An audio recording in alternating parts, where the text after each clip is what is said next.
Hello, welcome to my channel, The Grape Jelly Library. My name is Flossie, and I love to talk about books. Thank you so much for joining me. I always look forward to your visit.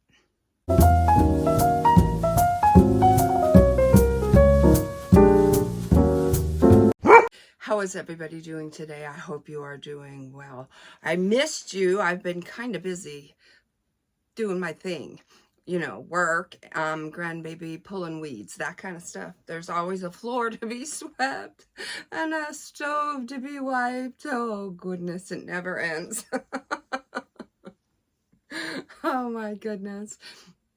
If I could just have one day to just do nothing but just sit in the sun and read all day long, I would not ever complain about not going on vacation, because that in and of itself, it sounds like a splendid vacation to me. I would just like to sit near the pool and just sit in the sun and just sweat my duff off and read.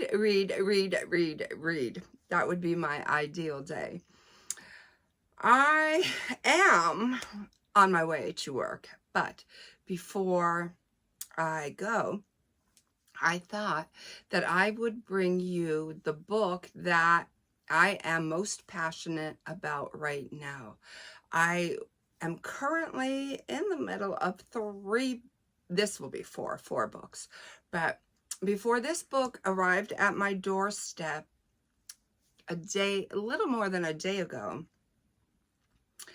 you know, I was trucking along doing my thing, and then this book arrived on my doorstep, and it just has me engulfed. Nothing else, no other book is existing in my world right now other than this book. A subscriber / book friend of mine brought this book to my attention. It is the story of her two girlfriends in high school. The book is Vanished in Vermillion, and it is by, I hope I say this right, Lou Raguse, or Raguse. I don't know how that E is pronounced, but anyways, my apologies if I said that wrong.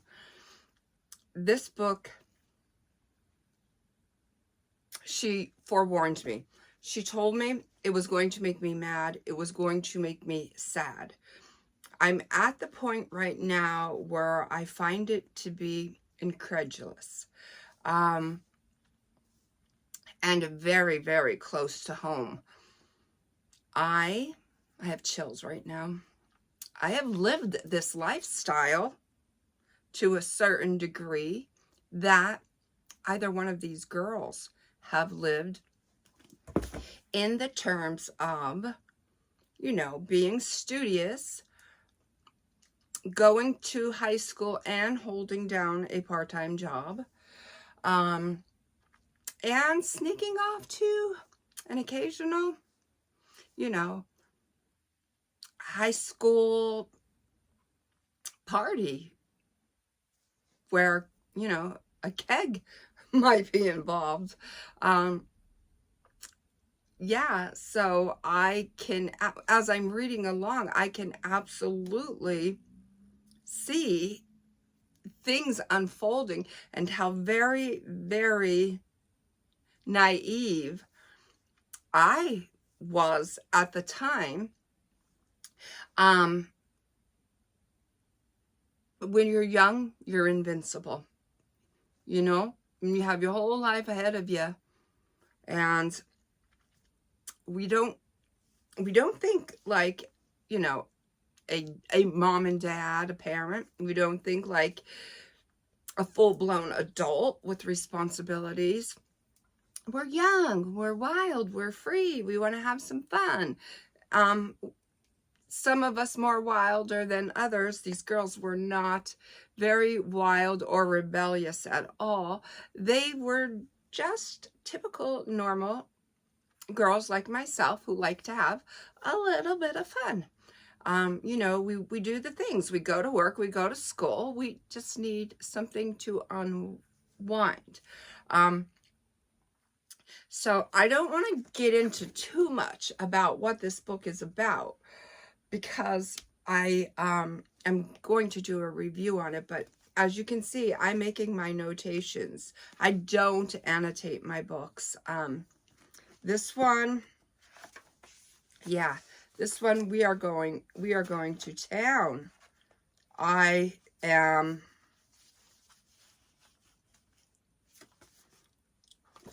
yeah.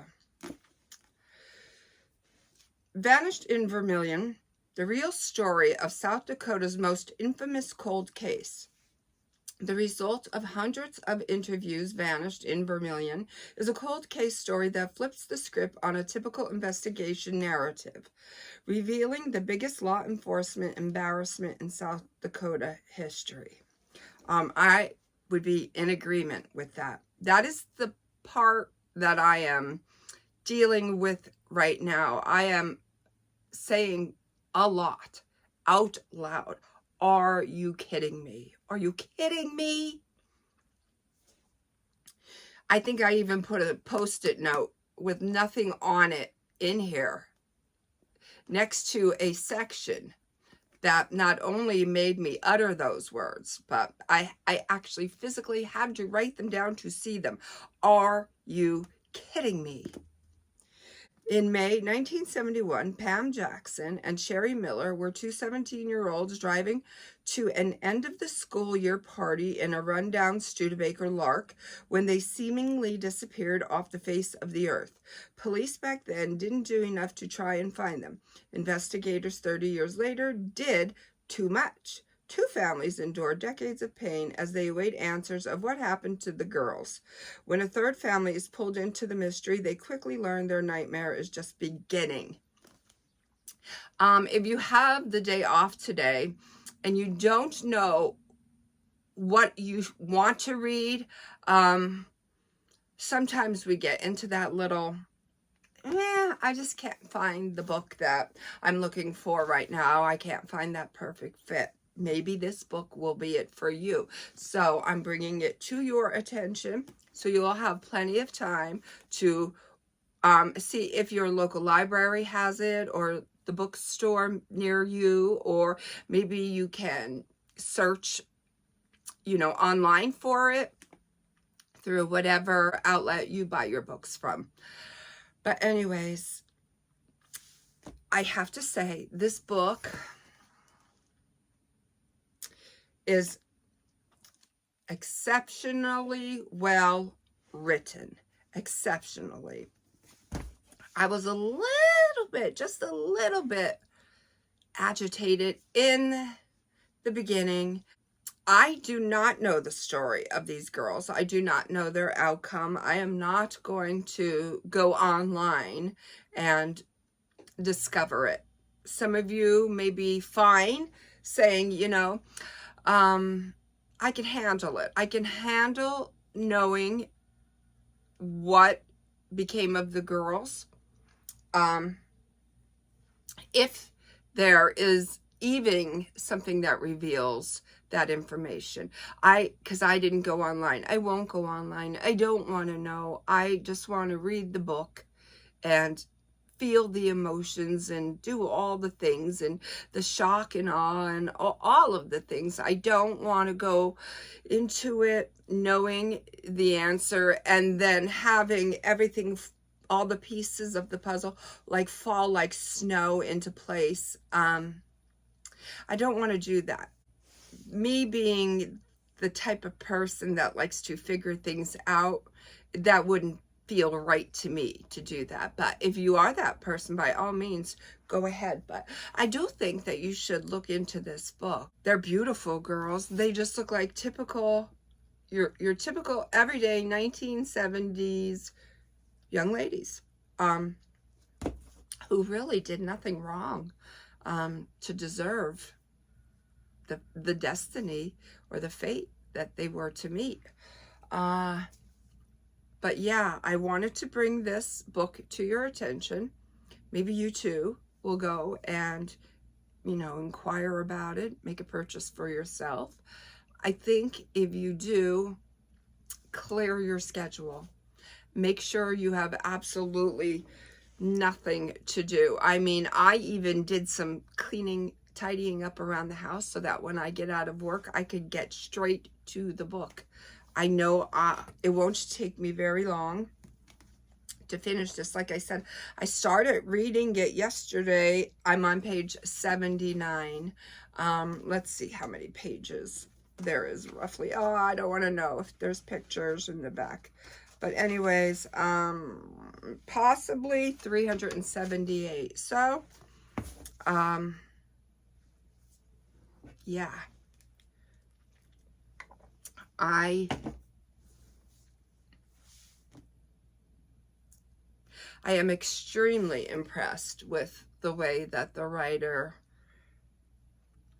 has such fluidity with his sentences. Very, very easy to follow along with. And in the beginning, which I still am, but in the very, very beginning, I was probably 50 pages in, maybe 30. I am hopeful. So I am holding out hope that, you know, the girls just took a wrong turn, or just, you know. I have my feelings and my suspicions, but now I still have hope. Yeah. What can I say? It's a wonderfully written book. Very sad story. Like I said, very, very close to home. This one is hitting very close to home. And I am hoping for the best for these two young ladies. True story.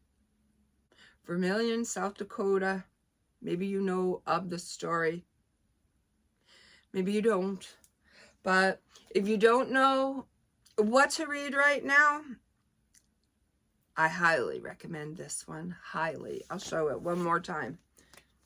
These young ladies, these beautiful, beautiful young ladies. I have not read a book this well written in a very long time. Work is a thing, and I gotta go. I gotta get to it. Until my next video, know that I love you. Be well, be good, be reading, and may all your book dreams come true. And since it's bright and early in the morning, make sure you have your water to go about the house with, or to take along on your travels, and make sure you are sipping on it all day. Fill this son of a gun at least 4 times, at least, if a little more if you can. Drink your water. It does wonders for us. Thank you. I love you. Be good.